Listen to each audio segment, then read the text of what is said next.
Welcome to my YouTube channel.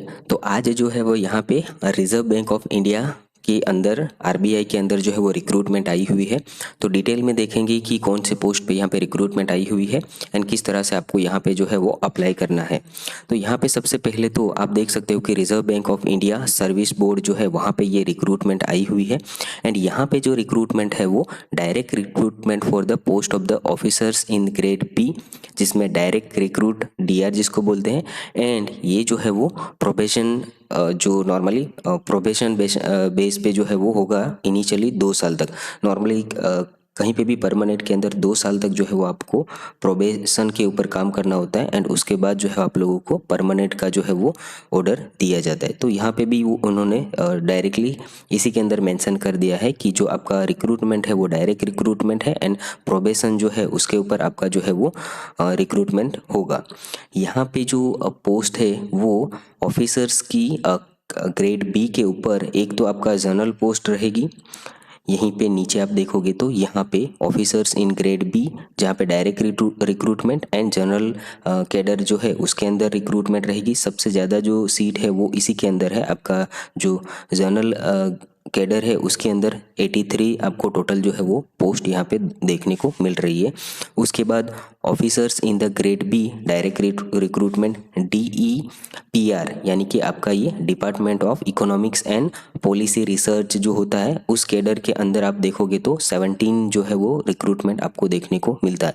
यहाँ पे आपका जो जनरल कैडर होता है उसके अंदर जो नॉर्मली आपके पॉलिसी इम्प्लीमेंट होता है, उसके बाद मॉनिटरिंग होता है, ये सभी जो जनरल काम जो होते हैं वो आपका ऑफिसर ग्रेड बी जो आपका जनरल कैडर होते हैं वो लोग करते हैं। बाकी जो सेकंड वाला जो है जिसके अंदर department of economics and policy research जो होती है उसके अंदर जो पॉलिसी के ऊपर रिसर्च का जो डिपार्टमेंट में काम होता है वो ये लोग करते हैं। एंड तीसरी जो पोस्ट है वो आपकी ऑफिसर्स इन ग्रेड बी, जिसमें ये भी डायरेक्ट रिक्रूटमेंट है, जहाँ पे department of statistic and information management department इनका जो है वहाँ पे जो है वो नॉर्मली आपका आई हुई है 20 सीट। यानी कि ये जो ऑफिसर्स होंगे ये नॉर्मली आपका जो डेटा होता है उसको एनालिसिस करने का काम जो है वो ये लोग करते हैं, राइट। तो इस तरह से तीन जो है वो तीनों पोस्ट के ऊपर यहाँ पे रिक्रूटमेंट आई हुई है, राइट। एंड यहाँ पे क्वालिफिकेशन में भी आप देखोगे ना तो यहाँ पे जो आपका जनरल कैडर होता है उसके अंदर तो कोई भी ग्रेजुएशन वाले जो है वो अप्लाई कर सकते हैं बट ये जो आपका DEPR है उसके अंदर इकोनॉमिक्स वाले चाहिए होंगे। एंड जो आपका DSIM जो है उसके अंदर मैथमेटिक्स एंड स्टैटिस्टिक वाले जो है वो यहाँ पे चाहिए होंगे, राइट। तो ये पूरी जो ऑफिशियल नोटिफिकेशन है उसके अंदर ऑलरेडी क्वालिफिकेशन का दिया ही हुआ है, वो हम लोग देखेंगे। बट मोटे मोटे तौर पे आप देख सकते हो कि इतनी यहाँ पे आपको टोटल 120 सीट जो है वो देखने को मिल रही है, राइट। उसके बाद मेन पॉइंट आता है कि कब आप अप्लाई कर सकते हो। तो ऑलरेडी फॉर्म जो है वो स्टार्ट हो चुके हैं। सितंबर 10 से जो है वो एप्लीकेशन स्टार्ट हो चुके थे एंड आपका सितंबर 30 तक जो है वो आप लोग फॉर्म फिलअप कर सकते हो। उसके बाद इन्होंने ये चीज़ अच्छी है कि आप किसी भी गवर्नमेंट रिक्रूटमेंट में अगर फॉर्म फिलअप करते हो तो एग्ज़ाम का कोई ऐसा फिक्स नहीं रहता, लेकिन उन्होंने अच्छी बात यह है कि यहाँ पे डेट्स भी दे दी है। जैसे कि ऑफिसर्स इन ग्रेड बी जो आपका जनरल कैडर के अंदर होगा उनका जो फेज़ 1 का ऑनलाइन एग्जामिनेशन होगा वो 18 अक्टूबर को जो है वो हो जाएगा एंड उसके बाद सेकंड फेज़ का जो है वो दिसंबर 6 को जो है वो होगा। तो इसी तरह से ऑफिसर्स ग्रेड बी का जो आपका DEPR है उसके अंदर भी डेट दे दी गई है। उसके बाद DSIM में के जो पोस्ट है उसके अंदर भी इन्होंने जो है वो डेट दे दी है, राइट। उसके बाद नेशनलिटी में तो ऑब्वियसली हमारा इंडिया, नेपाल एंड भूटान का जो कोई भी होगा वो अप्लाई कर सकता है। उसके अलावा यहाँ पे कुछ और भी दिया हुआ है, ये आपके हिसाब से आप लोग जो है वो देख सकते हो। एंड एज लिमिट के अंदर आप देखोगे तो 21 ईयर से 30 ईयर के बीच में होना चाहिए। एंड जो रिलैक्सेशन जो है वो रिजर्व कैटेगरी को आप यहाँ पे एज पर द रूल जो है वो मिलेगा। उसके बाद यहाँ पे मिनिमम एजुकेशनल क्वालिफिकेशन, जैसा मैंने कहा कि आपका जो जनरल कैडर होता है, जनरल ग्रेड बी जग का जो ऑफिसर होगा उसके अंदर तो आपका ग्रेजुएशन चाहिए होगा, किसी भी सब्जेक्ट में चलेगा। यहाँ पे परसेंटेज आपको देखना होगा थोड़ा।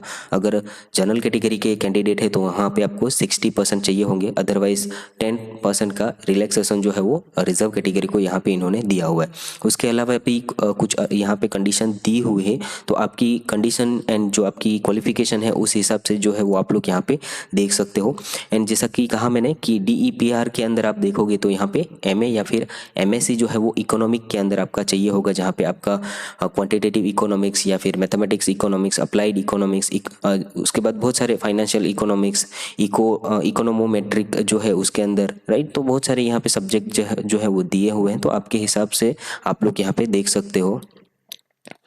उसके अलावा ये जो तीसरा वाला था DSIM वाला, उसके अंदर तो आपका जैसा हमने कहा कि जो मास्टर डिग्री है वो किसके अंदर चाहिए होगी, तो स्टैटिस्टिक मैथमेटिक्स या apply statistic quantitative economics, right. यहाँ तो बहुत सारे सब्जेक्ट है, उसमें से आपका सब्जेक्ट जो है वो आप लोग देख सकते हो।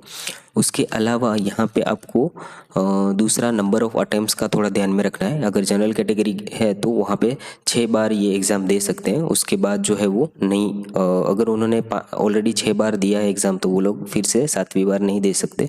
SC ST and reserve category के लिए ऐसा कुछ स्पेसिफिक नहीं है। उसके बाद बाकी का जो है वो आप लोग इस PDF के अंदर चेकआउट कर सकते हो, लिंक जो है वो मैं इसकी आपको प्रोवाइड कर दूंगा। उसके बाद थोड़ा फ़ी का अगर हम लोग देखते हैं तो फ़ी का जो है वो SC ST and reserve category होती है, उसके लिए यहाँ पे 100 रुपीज़ प्लस जो आपका 18% GST रहेगा, जबकि OBC EWS and general category को यहाँ पे 850 जो है वो रहेगा, एंड उसके साथ आपका 18% जो है वो GST रहेगा, राइट। एंड स्टाफ के लिए तो कोई भी फ़ी इन्होंने रखी नहीं है, राइट। तो लाइकवाइज यहाँ पे बाद में किस तरह से आपको अप्लाई करना है, तो ऑनलाइन जो है वही आपको अप्लाई करना है। तो ये जो है वो PDF मैं आप लोगों को प्रोवाइड करा दूंगा, तो यहाँ से आप लोग जो है वो एक बार डिटेल से पूरा देख सकते हो एंड उसके बाद जो है वो अप्लाई कर सकते हो, क्योंकि इसके अंदर आपका एग्जामिनेशन सेंटर, उसके बाद आप नीचे जाओगे तो नीचे आपको सिलेबस, उसके बाद इसका एग्ज़ाम का पैटर्न, वो सब जो है वो यहाँ पे दिया हुआ, कितने मार्क्स का क्या रहेगा वो सब इसके अंदर दिया हुआ है, राइट। तो आपको ये चेकआउट करने के लिए सबसे पहले तो वीडियो के डिस्क्रिप्शन में जाना है, या वहाँ पे एक जो लिंक होगा उसको आप ओपन करोगे तो इस साइट पे जो है वो पहुँच जाओगे। यहाँ पे जो है वो आपका पूरा ये डिटेल जो है वो देखने को मिल रहा है, एंड यहाँ पे जो है वो आपका 3 जो है वो इम्पोर्टेंट लिंक्स दिए हुए हैं। तो इन लिंक्स के ऊपर आप लोग जो है वो क्लिक करोगे तो जैसे ही आप ऑफिशियल वेबसाइट के लिंक के ऊपर क्लिक करोगे तो इनकी जो ऑफिशियल वेबसाइट है वहाँ पे जो है वो आप लोग पहुँच जाओगे, यहाँ पे, राइट। तो ये इनकी ऑफिशियल साइट है, यहाँ पे आप लोग ये रिक्रूटमेंट जो है वो देख सकते हो। उसके अलावा मैंने यहाँ पे नीचे अप्लाई ऑनलाइन वाला जो लिंक होता है वो भी यहाँ पे डाल दिया है।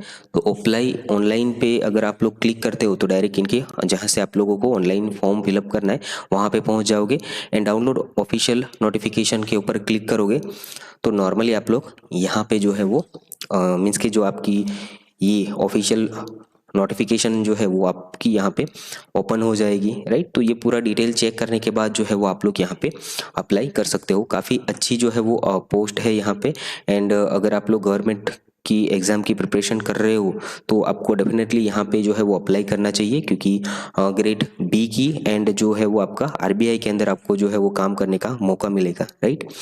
तो इसी तरह से जो गवर्नमेंट रिलेटेड नोटिफिकेशन है उनकी इन्फॉर्मेशन आप तक जल्द से जल्द पहुंच जाए, उसके लिए आपको ये चैनल जो है उसको सब्सक्राइब करना है, ताकि कोई भी गवर्नमेंट रिलेटेड जो नोटिफिकेशन आती है वो जो है वो आपसे मिस ना हो। Thank you.